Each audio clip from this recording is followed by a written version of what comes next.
Hello అండి, welcome to my channel. అందరికీ నమస్కారం. నెక్స్ట్ ఎపిసోడ్లో ఏం జరుగుతుందంటే, శంకర్ రూమ్లో గౌరీ ఉండిపోయింది కదా. అయితే ఆమె వాక్ చేసుకుని అతను ఏడుస్తూ ఉంటే పాపం ఫీల్ అయ్యి వాక్ చేసుకుని వెళ్తూ ఉంటే అక్కడ లైట్ ఏదో పడిపోతుంది అనమాట. బెడ్ ల్యాంప్ పడి సౌండ్కి శంకర్ చూసి ఆయన ఇంకా చాలా కోపం వచ్చేస్తుంది అనమాట. నడుచుకుని గౌరీ దగ్గరికి వస్తుంటే భయపడిపోతూ ఉంటుంది గౌరీ. అయితే ఈలోపు అసలు నిన్ను ఇంకా అన్నీ చెప్పాడు కదా, అంటే నా లైఫ్లో అసలు ఇన్వాల్వ్ అవ్వకో అని చెప్పి, అయినా కూడా వచ్చింది అని అవన్నీ తలుచుకుని ఇలా కళ్ళు మూసుకుని వాట్ ద హెల్ అని అరుస్తూ ఇలా అనేలోపు మాయమైపోద్ది అనమాట. కనబడదు. అంటే తప్పించుకుని వెళ్ళిపోతుంది అతని నుంచి. ఏం తిట్లు తినకుండా ఎలాగో ఫుల్ డోస్ వేసేస్తాడు అని అర్థమైపోద్ది, తిడతాడు అని. సో వెళ్ళిపోయినాక గౌరీ అలా బయట ఉండి, పాపం నాకు తెలుసు నువ్వు ఎంత బాధ అనుభవిస్తున్నావో, నేను ఇవన్నీ అనుభవించి కానీ నవ్వుతో వాటిని ఎలా జయించాను నాకే తెలుసు. అండ్ అవే విషయాలు నీకు కూడా చెప్పి నేను ఓదార్ద్దామనే ఉద్దేశంతోనే ఉన్నాను, కానీ నువ్వు ఎప్పుడూ నా మాటే వినట్లేదు అని చెప్పి అనుకుంటే గౌరీ కూడా బాధపడుతూ ఉంటుంది అనమాట. అయితే ఈలోపు వచ్చి చూస్తే వాళ్ళ ఫ్యామిలీ అందరూ ఒక దగ్గర కూర్చుని శంకర్ వాళ్ళ నాన్నమ్మకి భోజనం తినిపిస్తూ ఉంటాడనమాట. ఈలోపు వాటర్ తీసుకురావడానికని బయటకు వస్తే ఇది గౌరీ చూస్తూ ఉంటుంది. బయట నుంచి వచ్చేటప్పటికి శంకర్ అక్కడే ఉంటాడు.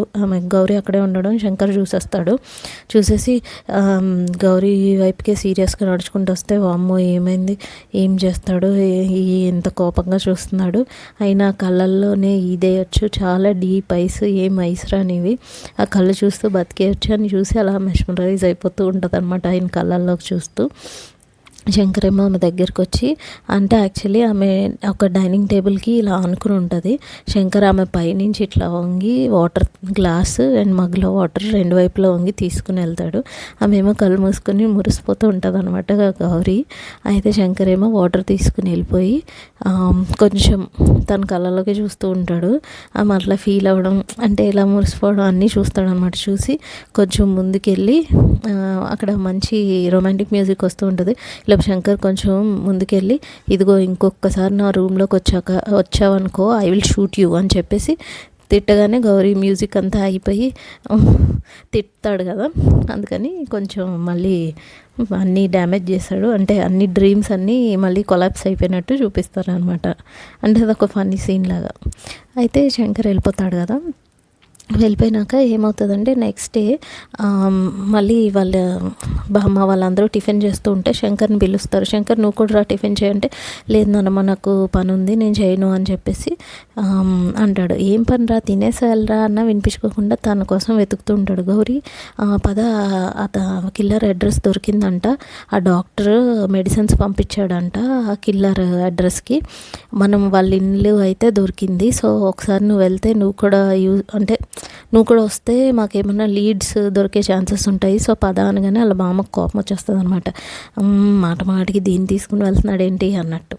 అయితే అప్పుడు అలాగే అబ్బా ఇది మాత్రం మన ఇంటిని వదిలేలా లేదురా అని అంటే, అప్పుడు వాళ్ళ తమ్ముడు అంటాడు, అయినా నానమ్మ నీకు ప్రాబ్లం ఏంటి, అన్నయ్య కవితతో పెళ్ళికి ఒప్పుకున్నాడు కదా, ఇప్పుడు గౌరీ ఉంటే నీకు ప్రాబ్లం ఏంటి అని అంటాడనమాట.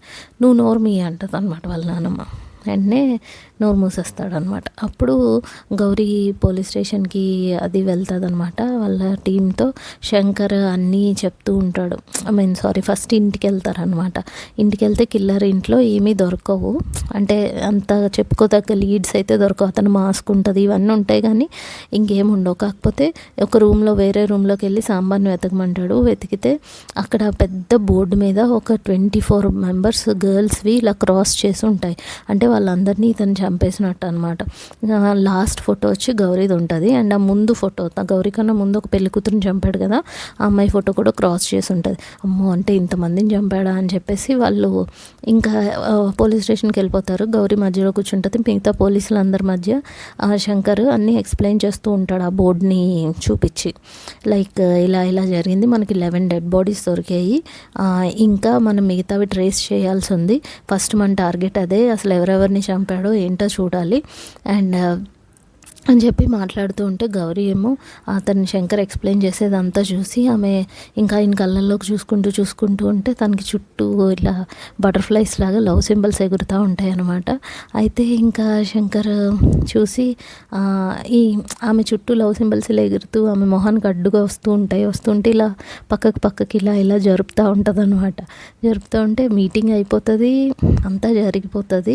అయినా కూడా ఈమెకి ఇంకా లవ్ సింబల్స్ ఎగురుతూనే ఉంటాయి. అందరూ వెళ్ళిపోతారు, గౌరీ మాత్రం అక్కడే ఉండిపోద్ది. ఆ లవ్ సింబల్స్ని ఇలా తుడుచుకుంటూ అదే మైకంలో ఉండిపోతే గౌరీ అని పిలుస్తాడు శంకర్. ఏంటి నీకేమన్నా వేరే ఐడియాస్ ఉన్నాయా, నీ మనసులో ఏముందంటే, నా మనసు ఈమె అది తను చెప్పిన ప్లాన్ అంతా విందనమాట. నువ్వేమనుకుంటున్నావు గౌరీ అనగానే, నాకు చాలా ఫీలింగ్స్ ఉన్నాయి కానీ అవన్నీ నీకు చెప్తే నువ్వు ఎట్లా రియాక్ట్ అవుతావో అని అనుకుంటున్నాను అంటది. నేను అడిగింది ప్లాన్ కోసం, నీకు ఇంక వేరే ఏమన్నా ఉన్నాయా థాట్స్ అంటే, నాకు చాలా థాట్స్ ఉన్నాయి నీవి అవన్నీ అని చెప్పి ఒక లవ్ సింబల్ ఏమో ఎగురుతూ శంకర్ హార్ట్ మీద కనబడుతూ ఉంటుంది. గౌరీ ఏం చేస్తుంది, దాన్ని కూడా ఇలా తుడుపుదాం అన్నట్టు గౌరీ శంకర్ హార్ట్ మీద ఇట్లా చేతులు పెడుతుంది అనమాట, 2 చేతులు కరెక్ట్ పెట్టి ఆ హార్ట్ సింబల్ ఆయన దగ్గర ఉన్నట్టు అనమాట. ఆమె ఏదో అలా చూస్తూ ఉంటారు ఇద్దరు, ఒకరికొకరు చూసుకునేటప్పటికి కరెక్ట్గా వాళ్ళ నాన్నమ్మ వచ్చేస్తుంది అనమాట. వచ్చేసి శంకర్ ఇదా నువ్వు ఇక్కడ చేసే పని ఈ అమ్మాయితో అని అంటుంది అనమాట. అనగానే గౌరీ వెంటనే చేతులు తీసేగానే శంకర్ నానమ్మ అనుకుని వెళ్తాడు అనమాట. వెళ్తే నేను నీకు ఒక విషయం చెప్దామని వచ్చానురా, అందుకనే అర్జెంటుగా వచ్చాను అంటది. ఏంటి నానమ్మ అంటే, ఇలా శ్యామ్ వాళ్ళ మనవరాలు వాళ్ళ పెళ్ళి కొడుకున్నారు కదా, వాళ్ళు మనకి క్షమాపణ చెప్పడానికి వచ్చారు అని, అందుకనే నేను ఒప్పేసుకున్నాను రా, మంచి సంబంధం కదా అని అంటే, అదేంటి నానమ్మ వాళ్ళు ఇంత చేశారు కదా అంటే, ఎంతైనా నాన్న శ్యామ్ అయితే మంచోడే కదా, వాళ్ళ తప్పు వాళ్ళే ఒప్పుకున్నారు కదా, ఎంతైనా మనం ఆడపిల్లి వాళ్ళం, కొన్ని విషయాల్లో కొంచెం తగ్గే ఉండాలి కదా అన్నట్టు అంటే శంకర్ ఒప్పుకుంటాడు. ఈలోపు గౌరీ వచ్చేసి శంకర్ చేయి పట్టుకుంటుంది అనమాట. పట్టుకుని సైడ్కి రా అన్నట్టు సైకిల్ చేస్తూ ఉంటుంది. అప్పుడు వాళ్ళ నాన్నమ్మ చూసి ఏంటి ఆ పనులు అని అంటూ ఉంటుంది. అంటే అని వాళ్ళ నాన్నమ్మ మూతి మీద వేలు పెట్టేస్తుంది అనమాట. పెట్టేగానే శంకర్ గౌరీ అని అంటాడు అనమాట సీరియస్గా. అంటే నువ్వు సైడ్కి రా మాట్లాడుకో అని అంటుంది అనమాట. అప్పుడు వాళ్ళ నాన్నమ్మ మళ్ళీ నోరెత్తుతుంటే శంకరే ఆగు నానమ్మ అని చెప్పేసి అంటాడు.